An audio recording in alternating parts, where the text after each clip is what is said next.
Ida for breaking up with my girlfriend because she changed her looks to resemble my late wife? I, 35M, was married to Laura for 7 years. We have a son who is 10 now. She was the light of my life. When we were both 28, we found out she had a rare form of cancer. She passed away 5 months later. This crushed me and I was left drowning in my grief for a long time afterwards. My son and I have been attending therapy weekly ever since. It's been tough, but I feel like we've made a lot of progress. I didn't feel up to another relationship for a while. I've filled my time with hobbies, friends, and spending time with my son and family. Then, a little over a year ago, I met Kayla, 33F, at a work event. We share a hobby that's pretty niche where I live, so we had a great time chatting about it. Eventually we began to go out together. She's great, but differing from my wife. I love her for who she is as an individual. I was hesitant at first, but after speaking with my therapist I decided to try for a committed relationship if we took it slow. At first she was amazing. I told her about my past and that my son comes first even before our first official date. She was very compassionate and understanding about everything. After a few months of smooth sailing I decided to introduce her to my son and they got along great as well. For the first time after Laura's death I could start to see a possible future with someone else. Everything started to go downhill around 4 months ago. She seemed to be a bit more distant than usually, so I sat down with her one night to ask her what was wrong. She teared up a bit and confessed that she felt I had been neglecting her lately.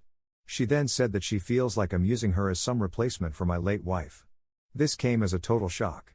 A part of me will always love Laura, but I didn't feel like I was ignoring Kayla or anything. I asked for some specific examples, but she didn't say much afterwards. I felt guilty that I had made her upset, so I ended up apologizing and arranged for us to have a few more date nights, and she seemed happy again. Then a couple weeks later she had to go to a cousin's wedding. I couldn't attend because of work, but she was only gone for a day. When she got back I asked for some pictures, but she just said there hadn't been any of her. I thought it was a bit strange but didn't pry.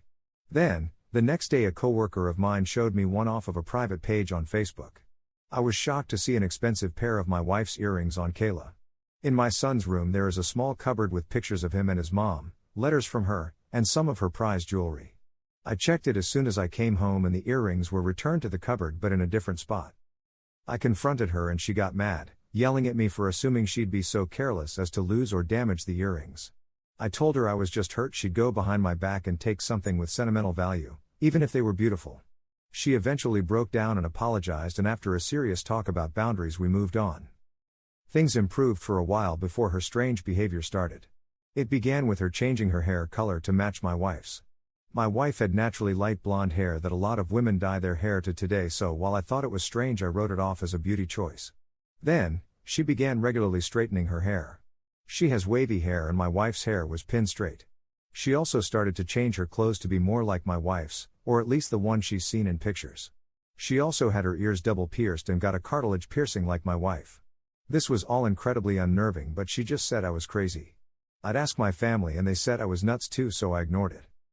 Then she brought up having my son call her mama. I said I wasn't a huge fan of the idea, but if my son wanted it I suppose it'd be fine. She went on a whole rant about how it was different because he called my wife mommy, so it's not like she's stealing a title. He said no and she was a bit cold to both of us for days. She seemed like a totally different woman than the one I fell in love. Everyone around me just said I was probably nervous since it's my first relationship after Laura's death. The final straw was when she got a tattoo that was almost the exact same as my wife's. It was in the same spot, same color, just with a slightly different design. That was my final straw. I sat her down and confronted her a week ago with everything. At first she denied it all, but then broke down into tears and said I never loved her. She said she felt that she had to live up to the memory of a ghost. This upset me because I had asked her before what I did specifically and she wouldn't discuss it. Plus she was the one being weird and copying Laura. She kept sobbing and saying I didn't love her. I got so sick of it I yelled at her saying that if she felt so unloved we should just break up. I honestly do like her, but I've seen how miserable she has been lately and I don't think this relationship is good for her mental health. She got silent and just left and drove away. I was just so tired of everything. Later that night she tried to unalive herself with pills and barely survived.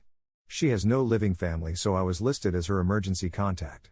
She wrote a long letter to me saying she loves me so much, but obviously I don't feel the same, and that maybe if she was oofed too I'd love her even a fraction of how much I loved my late wife. I'm distraught over this. She's been so strange lately, but before all of this I really did love her. My mom and siblings keep on saying that I'm awful for pushing her to this point and that instead of ending it I should have doubled down in reassuring my love for her. They all got along great with her and had been hinting that they wanted us to get married so my son would have a mother again and possibly some siblings. I didn't think I was the a-hole, but my whole family is being cold to me and I have no idea what to do. They're saying I should go visit as soon as possible and support her with this to rekindle our relationship. I'm not sure if I want to do that. She's so unhappy with my and seems obsessed over my dead wife. I keep on thinking over this and wondering if I should have reassured her of my love again or broken up with her in a more tactful way. Ida? I'm sorry this is so long, my brain's still scrambled from the whole thing and I'm rambling.